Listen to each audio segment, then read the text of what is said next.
Okay, so I think you're right about your backswing. It is pretty good most of the way. So this line here, they call it the elbow line. It goes from the ball through your elbow. And your club head should stay on that line, and it does. At right about there, the club is kind of in front of your hands. The angle of the face looks good, and so the club follows that line, and that's right where you want to be. And then yes, on the way down, you come way under that line. And some pros do have swings like that where they go up and then down. And that'll help you hit draws and stuff. But if I was at your level, or really anybody who's not really good at golf, they should probably try to just go up and down on the same plane.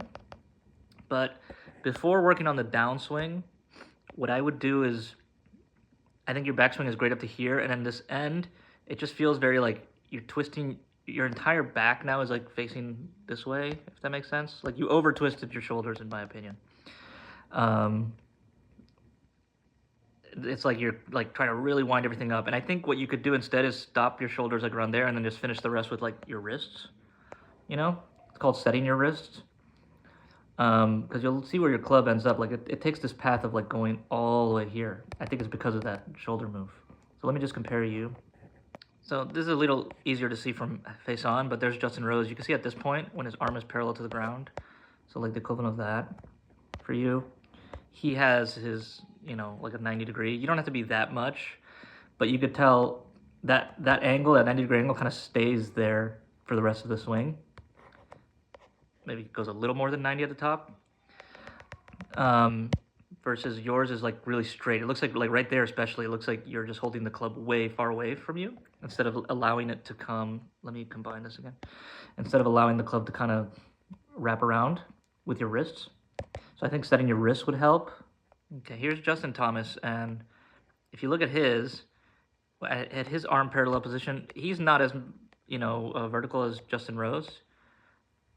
You know, he sets it a little more top, and he's like right around 90 degrees, where Justin Rose is a little more. So there's no exact number.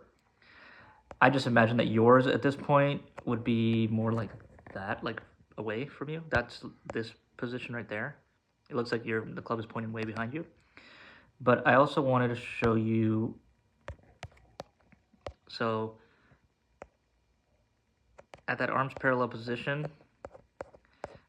you can see Justin Rose and you kind of look pretty similar.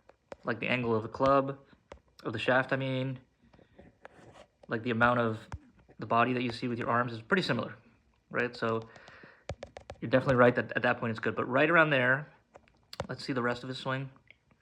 You see his club keeps going up and behind him, and it ends right there. So it ends over here above his head, kind of, if I were to draw a line, you know, like right over his feet. It doesn't have to be like that, exactly like that. Some people's are a little more left, some people's are a little more right. But you'll see yours, let me try to zoom you out there. Yours, I think because you're not setting your wrists and maybe you're overturning your shoulders, it takes a completely different route. It goes like, let me draw little circles. It goes like there.